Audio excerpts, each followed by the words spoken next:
Comigo, António Correia de Campos, foi Ministro da Saúde. Boa noite, Sr. Professor, bem-vindo. Boa noite. Como é que se soluciona este dilema um medicamento milagroso que custa quase 50 mil euros por pessoa, por doente? Olha, em primeiro lugar, este é um problema em que temos que ser todos muito humildes. Humildes perante a dor dos doentes, que sentem que há dois caminhos, um caminho longo e doloroso e de resultados menos garantidos, e um caminho aparentemente menos doloroso, mais rápido, mas infinitamente mais caro. Em segundo lugar, quem tem que decidir nesta matéria tem um problema muito difícil. Eu não queria estar na pele, neste momento, dos nossos decisores políticos na saúde. Mas isso não significa que este assunto não deva ser analisado. E tem que ser para ver se encontramos uma saída. E o principal problema que eu vejo na forma como o Governo tem abordado este problema reside na persistência de uma prática de análise puramente monetarista da situação. Nós todos compreendemos que o ajustamento orçamental, as regras são muito duras e que é necessário ter mão forte, mão de ferro sobre as situações e os possíveis riscos de derrapagem. Mas tem que haver em todas as circunstâncias exceções e tem que haver tomadas de decisão, e o processo de tomada de decisão nesta matéria, a meu ver, não está a ser correto. Porquê? Porque se entregou a tomada de decisão nesta matéria a um organismo profundamente bem equipado, o Infarmed, que é um organismo responsável, dirigido por gente capaz. Tudo isso é absolutamente exato. Simplesmente não pode ser só o Infarmed a tomar conta deste assunto. Este é um assunto em que a decisão final de saber se escolho tratar o doente A ou o doente B não pode ser decidida administrativamente. É um problema em que a decisão tem que ser na frente da luta contra a doença. Tem que ser um médico, é a única pessoa capaz de tomar essa decisão. Eu lamento muito, mas hoje ouvi declarações de um dos mais distintos infecciologistas portugueses, o Dr. Fernando Ramalho, que se queixava amargamente de que os clínicos e os especialistas tinham sido completamente afastados deste processo de tomada de decisão. Não sei se corresponde totalmente à realidade, mas, enfim, tendo em conta a reputação e a seriedade profissional que me merece o Dr. Fernando Ramalho, eu tendo a acreditar que ele diz a verdade, que é correto aquilo que ele diz. Mas a decisão não é política? A decisão é política num certo sentido, mas no momento da decisão de saber a quem dar o medicamento, o médico é que tem que decidir. E os médicos, ao que parece, os especialistas da área foram afastados desta decisão, estão a ser afastados desta decisão. Esta decisão acabou por se transformar num braço de ferro negocial entre o nosso governo e os laboratórios farmacêuticos, ou o laboratório em questão, e isso nunca dá... está a aproveitar do facto de ter um monopólio... Obviamente, e isso não vai dar bom resultado. Quer dizer, por outro lado, esta concentração no Infarmed, um organismo, repito, respeitável, do qual eu tenho a maior confiança, mas o Infarmed não pode ser o único especialista nesta matéria. O Infarmed sabe muito sobre capacidades terapêuticas dos produtos que regula, sabe muito sobre preços e formas de fixar preços, mas o Infarmed não sabe como é que se reage perante uma situação concreta, como é que um médico deve reagir na frente de combate. Ou seja, e é essa a questão. Nessa frente de combate, desculpe interromper, mas nessa frente de combate os médicos dependem da tutela.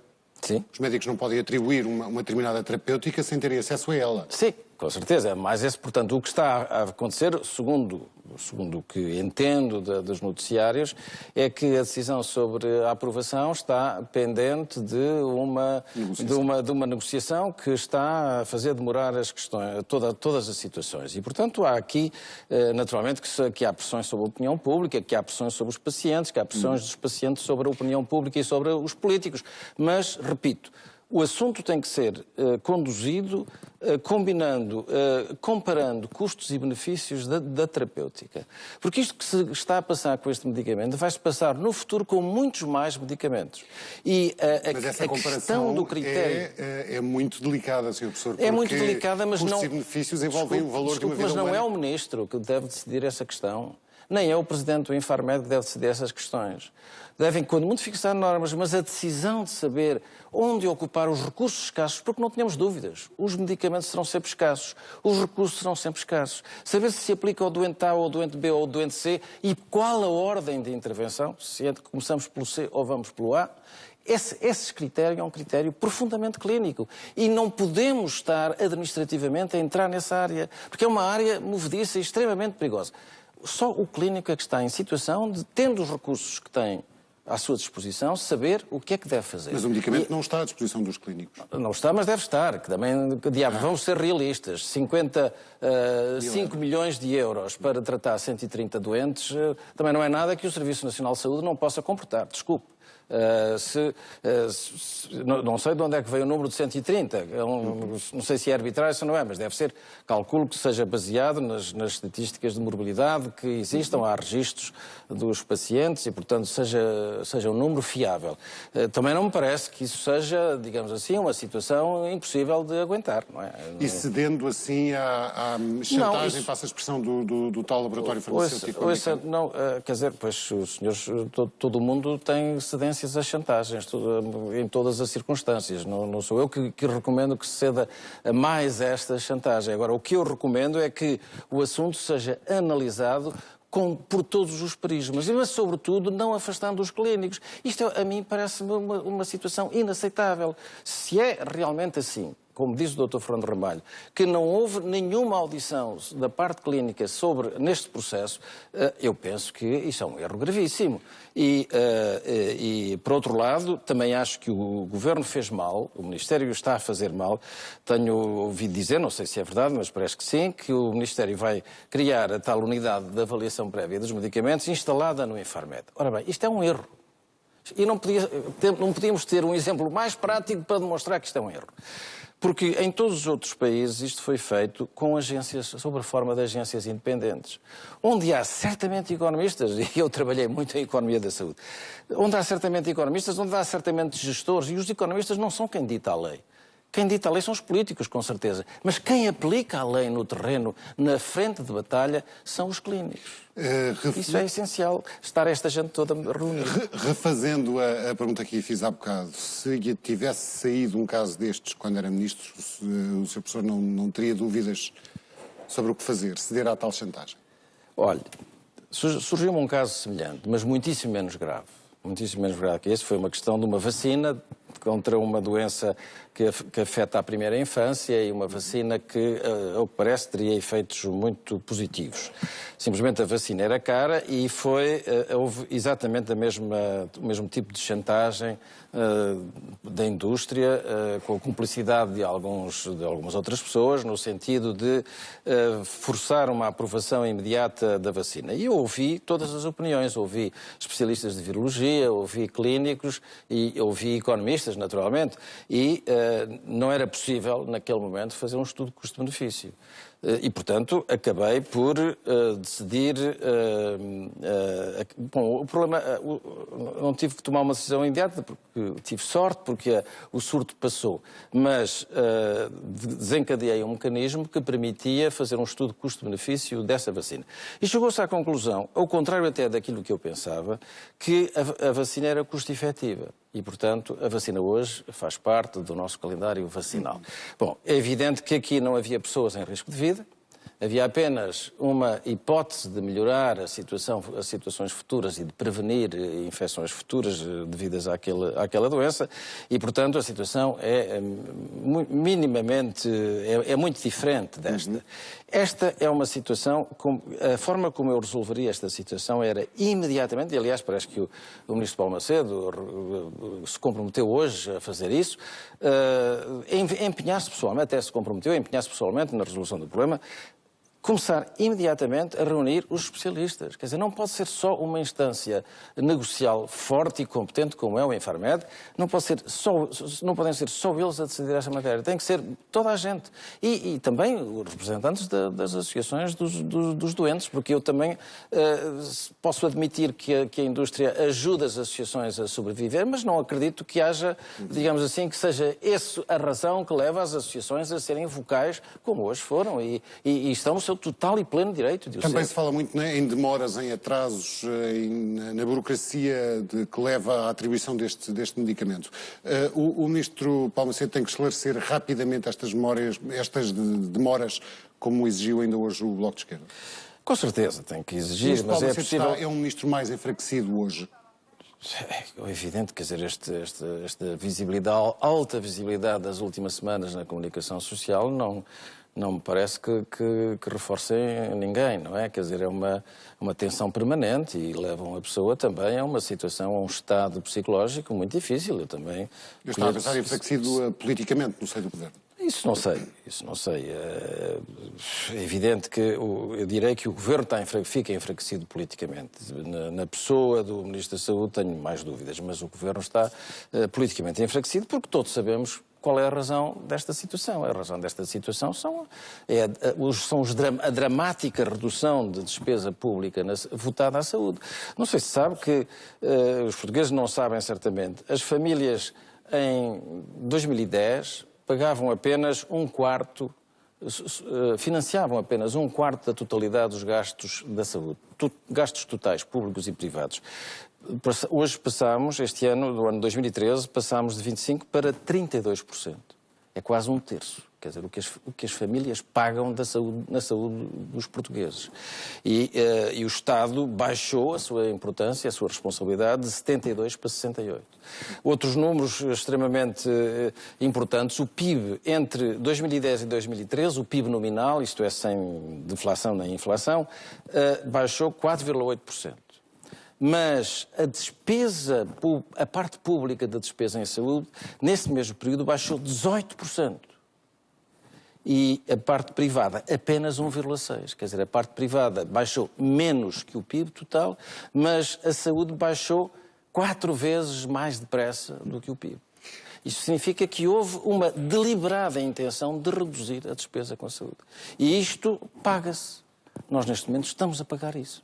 É daí que vem também as notícias desde o início do ano do caos nas urgências? É isso mesmo. A pessoa faz uma ligação direta... Absoluta. Não tenho a menor dúvida sobre isso. Olha, veja só, é evidente que há outros fatores coadjuvantes, circundantes, digamos assim, no contexto. Há a gripe, há o facto de terem pedido a reforma a muitos médicos. Mas porquê é que muitos médicos pediram a reforma? Porque se sentem desagradados com a situação atual. O senhor sabe, por exemplo, que os médicos perderam, segundo a OCDE, como funcionários públicos, perderam 21% do seu poder de compra nestes anos de crise. Perderam mais 50% do pagamento das horas extraordinárias. São todos os portugueses perderam poder não, nas horas... neste... Pois muito bem. Mas agora, não são todos os portugueses que são expostos a 24 horas ou 12 horas de atenção permanente com 100 doentes aos quais o senhor não pode assistir. Isso é uma situação, eu nunca passei por isso, não sou médico, mas tenho a certeza que os médicos que antigamente adoravam trabalhar na urgência, porque a urgência era uma escola, era um sítio onde aprendiam, era um sítio onde depois os doentes que internavam seguiam-nos, acompanhavam-nos e faziam toda a sequência do tratamento. Hoje eu calculo que um médico, quando é escalado para um serviço de urgência, deve ficar aterrado com aquilo que espera encontrar no dia seguinte. É uma situação que deixou de ser atraente para passar a ser, eu direi, quase repelente. E esta situação tem que ser revertida.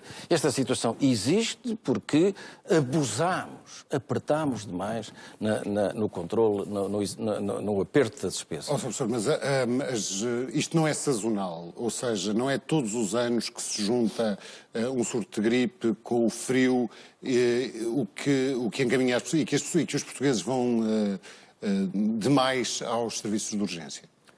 É o que é dito. Vão demais porquê? E porquê é que vão demais? Porque não têm a montante nem a jusante o sistema. Este governo que foi incentivado... O quando foi ministro foi criticado por ter começado a encerrar centros de atendimento Não, mas também fui louvado por criar, quando eu saí, 106 unidades de saúde familiares. E quando acabou o anterior governo havia 350. E neste momento esse ritmo caiu por completo. Em Lisboa, nos últimos anos, apenas se criaram 15. É evidente, quando não se criam unidades de saúde familiares, e o investimento não é grande, não é preciso fazer grandes obras para ter uma unidade de saúde familiar. Quando não se criam e quando se as condições de trabalho do exercício profissional são más e que não levam a entusiasmar os médicos dos cuidados primários, está provado que as unidades familiares detêm procura desnecessária. O médico passa a ter o telefone, o doente passa a ter o telefone do médico e, portanto, pode telefonar-lhe numa situação de crise, além da linha 24 e além de todos esses dispositivos que também foram criados nessa altura. Ora bem, nesta circunstância, não se estranha que, é evidente, sem filtragem a montante, tudo desemboque na porta das urgências. Ou seja, o encerramento dos cuidados primários e dos cuidados continuados afunila as pessoas para as urgências. E tais como os cuidados continuados, porque os cuidados continuados, os cuidados continuados são a sequência normal e por isso, se não há cuidados continuados na periferia de um hospital grande, de um hospital de agudos, o que acontece é que as camas de medicina tendem a ser totalmente ocupadas por doentes que são já meros situações sociais e não situações de necessidade clínica. Caríssimas, naturalmente, porque estão a ocupar uma cama cuja utilidade devia ser muito maior para cuidados de mais intensidade. Mas não existindo. E porquê é que não existem estas unidades de saúde familiar, estas unidades de cuidados continuados? Porque o Governo entendeu cortar o financiamento desse investimento, incluindo, deixando penduradas dezenas de instituições privadas de solidariedade social que tinham reunido o seu dinheiro para, com os fundos comunitários e os fundos públicos, poderem construir unidades. Há muitíssimas unidades que estão ou com as obras feitas e à espera de poder abrir, ou com tudo pronto e à espera de poderem fazer os acertos das convenções, ou então antes das obras arrancarem, com tudo parado e já com escavações feitas. Mas havia margem de manobra para que a saúde ficasse incólume aos cortes que todos os setores sofreram? Olha, paga-se agora. Pois, se não havia margem de manobra, paga-se agora. Estamos a pagá-la com língua de palmo. Estamos a pagá-la em dinheiro, porque tudo isto custa muito mais dinheiro, estamos a pagá-la em mortes porventura desnecessárias e estamos a pagá-la numa agitação pública e numa instabilidade na opinião pública que só é má para toda a gente. E isto não beneficia politicamente ninguém, só prejudica politicamente toda a gente. Esta matéria está também a ser, pergunto-lhe se é essa a sua opinião, está a ser utilizada como arma de arremesso política ou não? Sim, certamente há forças políticas, umas mais que outras, que utilizam isto como arma de arremesso político, mas não tenho visto de forças políticas muito responsáveis esse tipo de intervenção. Pelo contrário, recordo, por exemplo, quando eu decidi interromper, cessar o serviço de urgência em alguns hospitais pequenos hospitais distritais, onde havia a 19 km de distância uma urgência totalmente equipada. Bom, foi um verdadeiro corrupio de todos os líderes políticos, desde o Francisco Louçã, ao Dr. Portas, ao Dr. Marcos Mendes, todos lá foram àquele altar da crítica. Bom, ainda não assistimos a isso, não é? Mas espero não precisarmos de assistir a isso para haver mudanças. Não é? Mas a solução deveria ter sido essa? Era possível ter-se preservado a saúde destes cortes? Eu acho que era possível ter-se... com certeza que sim. Quer dizer, desculpe, o que está a Troika... A Troika entusiasmou o Governo, está lá escrito no memorando de entendimento. A Troika disse, vão para a frente com as unidades familiares. Vão para a frente com os cuidados continuados. Está lá escrito, preto no banco. Portanto, e porquê é que o Governo não fez isso? Porque quis ir para além da Troika. Quis sangrar sem saúde. E o resultado é este. Portanto, a Troika sabia, nesse momento, no memorando de entendimento, e o memorando foi feito com a colaboração do então Governo Socialista e bebendo na melhor informação possível, simplesmente o Governo que veio a seguir entendeu que era politicamente muito interessante ir para além da Troika. Viu-se, não é? Estamos anémicos, esgotados. Hoje temos a notícia de que temos 13,9% de desempregados, sem contar com os desencorajados de emprego, mais os imigrantes, mais os que estão em formação, tudo isso atira para números absolutamente inaceitáveis que nunca tivemos e dos quais não estamos a sair. Vem aí o Dr. Portas a dizer que estamos a melhorar. O quê? O que é que estamos a melhorar? Onde é que estamos a melhorar no emprego? Onde é que se vê esse arranque? Estamos a melhorar, temos o déficit controlado, sim, com certeza. E a dívida? E a dívida? O senhor não acredita economia? que o pior já passou, como disse o Primeiro-Ministro? Eu não sou pitonisa, não sei o que é que vai... Quer dizer, ninguém sabe o que é que se vai passar, ninguém sabe como é que vai acabar esta questão da crise com a Grécia, ninguém sabe o desfecho da crise do petróleo, da baixa de preço do petróleo. Há elementos de otimismo, não é? Pode haver elementos de otimismo que nos levem a pensar que a situação pode vir a ser resolvida se a situação grega tiver também um destino justo. Se não tiver um destino justo, receio bem que não haja, que a solução seja contaminante. Isto é, que se acabe por nos prejudicar também. E também não percebo porque é que o governo português está tão relutante em poder apoiar soluções com as quais só beneficia. Ou está à espera, certamente, que o levem à boleia. Certamente é aquilo que espera, quer dizer, mas já devia há muito tempo ter-se manifestado e ter ajudado a criar uma opinião pública favorável, em vez de estar a ser mais papista, mais Merkel do que a senhora Merkel, francamente.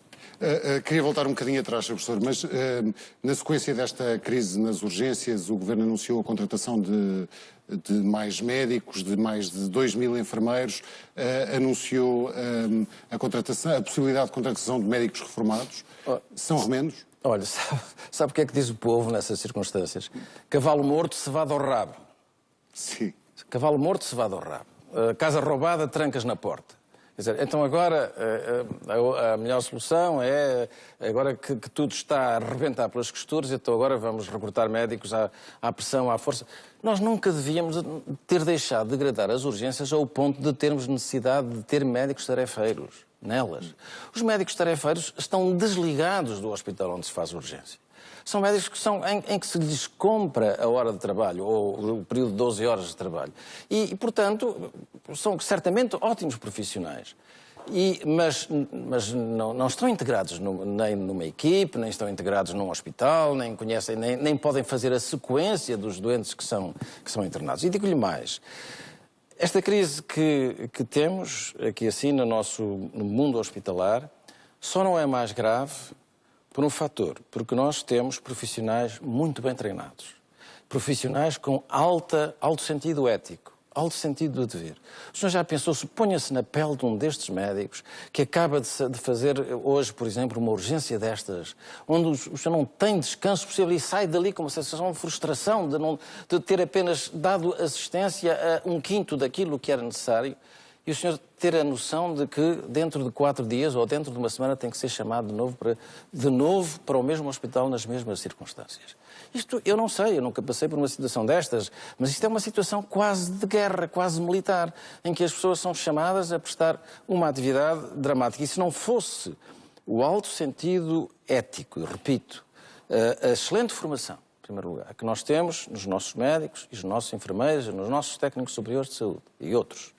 Se não fosse a excelente formação que conseguimos ao longo dos anos e que foi muito baseada em instituições do Serviço Nacional de Saúde, se não fosse isso, se não fosse o sentido ético que esta gente tem, o nosso sistema já tinha arrebentado mais cedo. Parece que uma boa medida esta dos enfermeiros poderem vir a pedir meios complementares de Com certeza que é uma excelente medida. Olha, eu fiz um mestrado na Universidade de Johns Hopkins nos Estados Unidos em 1976-78 e nessa altura os médicos já não andavam com o estetoscópio ao pescoço como os nossos ainda andam, ou no bolso. Sabe quem é que andava com o estetoscópio? Eram os enfermeiros. Mas não estão a fazer um trabalho que não lhes é... para o qual não estão preparados? Qual não estão preparados? Não? Como não estão preparados? Porquê é que não haviam de estar preparados? Têm preparação mais que suficiente para poder fazer isso, com certeza. É evidente, eles não vão ser os únicos intérpretes desses atos, mas podem tornar mais expedito, mais rápida a sua obtenção, com certeza. Porquê é que não hão de pedir? E sobretudo em situações dessas, de urgência, em que o tempo conta, não é? Há uma teoria que diz que no fundo, tudo isto se resume a uma questão ideológica que visa fragilizar o Serviço Nacional de Saúde, beneficiando os privados. Bom, Eu não partilho de posições conspirativas, não gosto de raciocinar com base em princípios conspirativos. Agora, tenho que reconhecer que o desmantelamento do Serviço Nacional de Saúde, desta forma ou de outra, leva naturalmente ao aparecimento de alternativas privadas. Não tenho nada contra as alternativas privadas, desde que elas não desnatem o serviço público, desde que sejam prosseguidas pelos seus próprios meios, pelos seus próprios profissionais. Agora, tenho tudo contra as alternativas privadas que vão predar no Serviço Nacional de Saúde, que vão usar os mesmos médicos do Serviço Nacional de Saúde digamos assim, através de praticando uma desnatação dos recursos que existem no setor público. Felizmente, as pessoas sabem que quando têm uma situação difícil, vão ao setor público. E a última barreira que eu penso que levará a que o Serviço Nacional de Saúde não seja nunca desmantelado é que toda a gente tem essa noção. E sejam ricos, sejam pobres. Sejam pessoas sem influência ou pessoas... Quem falou em desmantelamento foi o Sr. Professor. Muito, eu sei. Sejam pessoas muito influentes. As pessoas sabem que é dentro do Serviço Nacional de Saúde que conseguem a melhor qualidade e a melhor continuidade de cuidados, a melhor integração de cuidados, a melhor aprendizagem e a manifestação de uma solidariedade. Não significa que não haja setor privado hoje muito diferente do que era há 20 anos até, ou há 30 anos, que tenha qualidade, tenha profissionais em dedicação exclusiva, bem treinados, que façam reuniões clínicas, que façam encontros, que sejam de alto nível, que são... E também treinados no setor público, porque não? Embora, evidentemente... Ainda hoje, apesar do desencanto, das histórias de desencanto que o Sr. Professor aqui trouxe, de desencanto da classe médica e dos enfermeiros. Não, justamente o desencanto da classe médica e dos enfermeiros leva-os a ir para o setor privado. Leva-os porque, vencendo como estão a vencer, digamos assim, a receber, sem ser de forma alguma proporcional ao seu desempenho, eles acabam por, digamos assim, aceitar ir naturalmente para o setor privado. Isso é mais que natural e legítimo, porque não? E isso é que é lamentável. Portanto, nós, em vez de termos, por exemplo, pegado o Dr. Paulo Macedo, que teve uma oportunidade política única, teve toda a possibilidade, toda a margem de manobra política para fazer uma reforma dura, que era duas componentes duras. Uma que é organizar os hospitais em unidades produtivas, como a do Dr. Manuel Antunes em Coimbra. Unidades autónomas, produtivas, em que os diretores de serviço tenham real capacidade de ação e não diretores de serviço que estão ali, não podem mexer no pessoal, nem no quadro pessoal, não podem mexer nem nas instalações, nem nos equipamentos, não têm nenhuma... E, no entanto, desencadeiam, naturalmente, pela forma como as coisas estão organizadas, desencadeiam a maior parte do volume das despesas, querem meios de diagnóstico, querem medicamentos, etc. E essa reforma podia ter sido feita e não foi feita. E, em segundo lugar, era possível que este governo, com a margem política de manobra que teve e a coberto da Troika, fizesse a outra grande reforma, que era a profissionalização da medicina hospitalar portuguesa. Isto é, os médicos hospitalares devem escolher se querem trabalhar no setor público ou no setor privado, e trabalhando no setor público serão mais bem pagos do que são hoje. Assim, com tantos médicos a trabalhar no setor público, há serviços que têm 40 camas e têm 51 médicos. O senhor imagina o que isto é? Há um serviço de psiquiatria, que eu não digo onde é, que tem 40 camas e que tem 51 médicos. Como é que é possível? Estão lá 20 pelo menos, ou 30 estão a mais. E, portanto, se esses 30 não estivessem ali, estivessem porventura em sítios onde são bem mais necessários, este serviço seria com certeza mais bem gerido. E poderia pagar àqueles profissionais que lá ficassem ordenados mais. Toda a margem de manobra, diz o Sr. Professor, mas com o Dr. Paulo Macedo... Política. Sim, mas com as pernas cortadas pela Troika. Não. Ai, a Troika não lhe... Não, isto, em termos financeiros, porque o problema sempre foi... Não, senhor, os custos marginais desta reforma, de uma reforma de dedicação exclusiva, não são elevados. Repare, estamos perante o emagrecimento de alguns serviços de grandes hospitais centrais na faixa litoral, o emagrecimento deles para os tornar mais racionais e, ao mesmo tempo, a atribuição de mais poderes aos respectivos diretores de serviço e, finalmente, a atribuição de atribuição de uma retribuição proporcional ao desempenho. E isso não custa mais... Olha as unidades de saúde familiares. O que nós poupamos em medicamentos, O que nós gastamos a mais na retribuição por desempenho nas unidades de saúde familiares é muito eficazmente poupado em sobriedade de prescrição medicamentosa e de meios complementares de diagnóstico. Para não falar da qualidade do atendimento, para não falar do conforto do doente, para não falar da satisfação que o doente tem de entrar numa unidade onde é recebida à hora a que está escalado. Ainda assim, a corporação dos médicos, passa a expressão, não passou relativamente intocada. O ministro da Palmacê diz que não há médicos desempregados. É um luxo hoje em dia, ou não?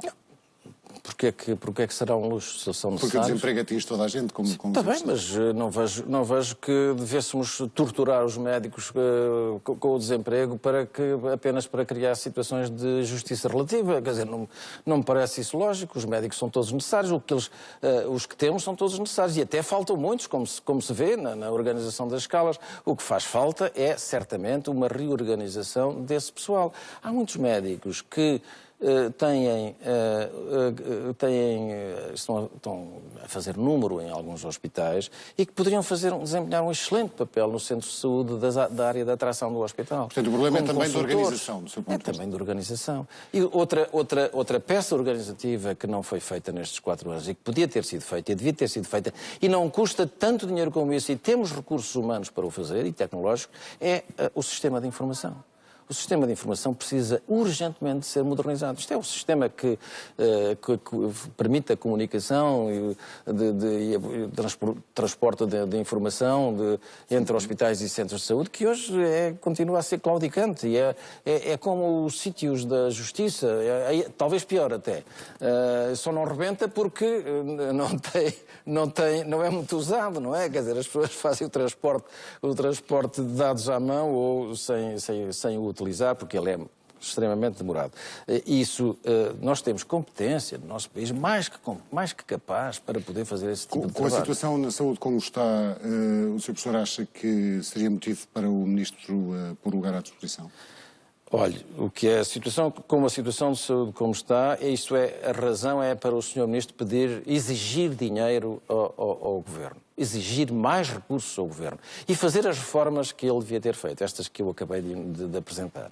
Estas da gestão intermédia dos hospitais, a da dedicação do desempenho pleno dos profissionais, etc. O Orçamento de Estado para a Saúde este ano é reforçado, é dos poucos. É reforçado, desculpe, eu até tenho os números, olha que eu não encontrei nenhum reforço, não encontrei nenhum reforço, antes pelo contrário. Encontrei uma redução da dotação de 2014, estou a falar de 2014 versus 2013, menos 116 mil euros em 2014 na dotação. Este ano haverá 200 mil? Não, é bem menos do que isso, mas então também não sei de cor. Menos que isto, por amor de Deus, isso é profundamente ridículo, esse valor. Professor Correia de Campos, ficou feito o retrato do Serviço Nacional de Saúde e da saúde neste momento em Portugal. Muito obrigado por ter aceitado o nosso convite. Muito obrigado, prazer. Boa noite. Muito obrigado.